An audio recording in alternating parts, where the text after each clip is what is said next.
এই দলগুলো যদি দেশে অশান্তি সৃষ্টি করে তাহলে এই যে আজকে প্রতিবন্ধী মানুষগুলোকে যে আমরা সহযোগিতা করলাম, এই যে গরিব ছাত্র স্টুডেন্টগুলোকে যে আমরা সহযোগিতা করলাম, এই যে আমরা নিত্য প্রয়োজনীয় দ্রব্যের উপর থেকে 60টি দ্রব্যের উপর থেকে যে আমরা ট্যাক্স তুলে নিতে পারলাম, এইটি আমরা তাহলে কন্টিনিউ করতে পারবো না।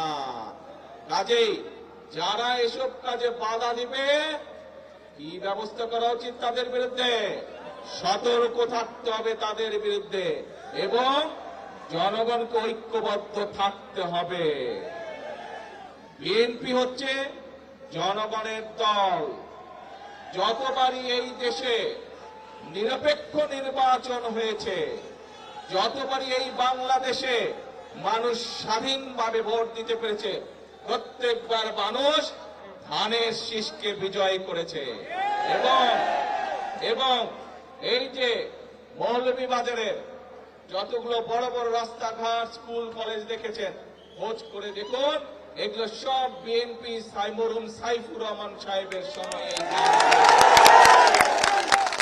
আগে প্রিয় ভাই বোনেরা, কথা সাফ কথা, যদি দেশের উন্নয়নকে অব্যাহত রাখতে হয়, যদি মা বোনদের হাতে ফ্যামিলি কার্ড পৌঁছে দিতে হয়, কৃষক ভাইদের হাতে যদি কৃষক কার্ড পৌঁছে দিতে হয়, উপজেলা স্বাস্থ্য কমপ্লেক্স যেটি আছে সেটিকে 50 বেড থেকে যদি 100 বেডে করতে হয়, যদি আমাদের ভবিষ্যৎ প্রজন্ম, আমাদের সন্তানদের শিক্ষার ব্যবস্থা ঠিক রাখতে হয়, তাহলে জনগণকে ঐক্যবদ্ধ থাকতে হবে। জনগণ যদি ঐক্যবদ্ধ থাকে তাহলে কোন ষড়যন্ত্র সফল হতে পারবে না। জনগণ যদি ঐক্যবদ্ধ থাকে, বাংলাদেশের গণতন্ত্রকে কেউ নষ্ট করতে পারবে না। বাংলাদেশের গণতন্ত্রকে কারা নষ্ট করেছিল আমরা সেটি ভালো করে জানি। আমরা দেখেছি দেশ স্বাধীনের সময়, দেশ স্বাধীনের আগে এবং পরবর্তী সময় গণতন্ত্র বিনষ্টকারী, গণতন্ত্রের বিরুদ্ধে ষড়যন্ত্রকারী সবগুলো একসাথে ছিল। মুখে মুখে বলতো আমরা একসাথে নাই, কিন্তু ভেতরে ভেতরে এরা সব সময় একসাথে কাজ করেছে এবং সকল সময়, প্রত্যেকটি সময় বিএনপি বাংলাদেশ জাতীয়তাবাদী দল সব সময় জনগণের কাতারে ছিল। সেজন্যই বিএনপির সবচেয়ে বড় শক্তি জনগণের শক্তি। সেই জন্যই বিএনপি সকল সময় বলে থাকে, জনগণই আমাদের সকল ক্ষমতার উৎস। প্রিয় ভাই বোনেরা এবং প্রিয় ভাই বোনেরা, আমরা দেখেছি বিভিন্ন সময় যখন দেশে জনগণ যখন ফুঁসে ওঠে গণতন্ত্র রক্ষা করার জন্য, আমরা বিভিন্ন সময় দেখেছি বিভিন্ন জনকে বিদেশে চলে যেতে।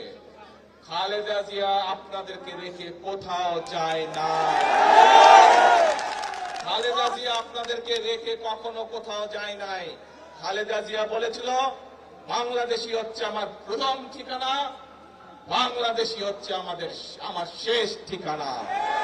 প্রিয় ভাই বোনরা, আমরা হচ্ছে খালেদা জিয়ার সৈনিক।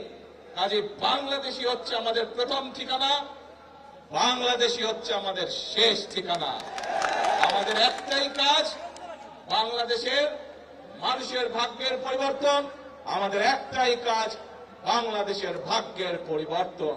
কাজে আসুন, এই দেশ আমাদেরকেই গড়তে হবে। এই দেশ আমাদের 20 কোটি মানুষের 40 কোটি হাতকে শ্রমিকের হাতে রূপান্তরিত করতে হবে।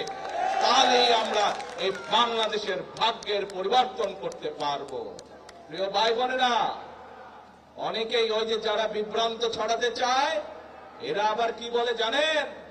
এরা বলে ফ্যামিলি কার্ডের টাকা কোথা থেকে আসবে, কৃষক কার্ডের টাকা কোথা থেকে আসবে। আপনাদের সবাইকে সাক্ষী রেখে তাদের উদ্দেশ্যে আমি বলতে চাই, এই যে আজকে এখানে শ্রমিকদেরকে, চা শ্রমিকদেরকে ঘর নির্মাণের জন্য 2 লক্ষ টাকা দেওয়া হলো, চা শ্রমিকদের পরিবারের সন্তানদের লেখাপড়া করার জন্য 10,000 করে টাকা দেওয়া হলো তাদের বৃত্তি হিসাবে, এই যে মানুষের চিকিৎসার জন্য 50,000 করে টাকা দেওয়া হলো, এগুলা কখনো আগে শুনেছেন? আপনারা দেখেছেন? কেউ এর আগের সরকার দিয়েছিল? দেয় নাই। এটি কার অর্থ? জনগণের অর্থ। আমরা দেখেছি কিভাবে জনগণের অর্থ বিগত এক যুগ ধরে 17 বছর ধরে আমরা দেখেছি কিভাবে জনগণের অর্থ এই দেশ থেকে পাচার হয়ে গিয়েছিল। জনগণের অর্থ জনগণকে না দিয়ে একটি দল বিদেশে পাচার করে দিয়েছিল। প্রিয় ভাই বোনেরা, যারা বলে প্রত্যেকে আসবে ফ্যামিলি কার্ডের টাকা, প্রত্যেকে আসবে কৃষক কার্ডের টাকা, প্রত্যেকে আসবে, তাদের উদ্দেশ্যে বলতে চাই এই জনগণের টাকা আর পাচার হতে দেব না আমরা। জনগণের টাকা দিয়ে জনগণের জন্য কাজ করা হবে, জনগণের অর্থ দিয়ে দেশের জন্য কাজ করা হবে, দেশের ভাগ্যের পরিবর্তনের জন্য কাজ করা হবে, জনগণের জন্য কাজ করা হবে। কাজে ইনশাআল্লাহ টাকার কোনো অভাব হবে না। আসুন, যারা এই দেশ থেকে টাকা পাচার করেছে, যারা এই দেশ থেকে টাকা বাইরে পাঠাতে চায়, জনগণের অর্থ টাকা বিদেশে পাঠাতে চায়, আমরা আজ থেকে তাদের বিরুদ্ধে কঠোর অবস্থান গ্রহণ করব।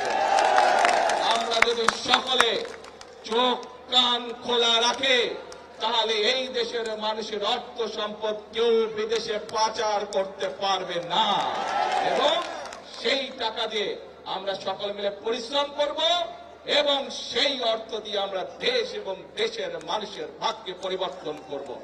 আছেন নাকি আমার সাথে সবাই এই কাজে? ইনশাআল্লাহ। আসুন তাহলে আজকের এই আনন্দের দিনে আমাদের প্রতিজ্ঞা হবে, আমাদের প্রতিশ্রুতি হবে একটাই, করব কাজ সবার আগে। এবং একই সাথে আরেকটা নতুন কথা বলি, করব কাজ, করব দেশ, সবার আগে বাংলাদেশ, সবার জন্য বাংলাদেশ। করব কাজ সবার আগে, সবার জন্য বাংলাদেশ। আল্লাহ হাফেজ। বাংলাদেশ।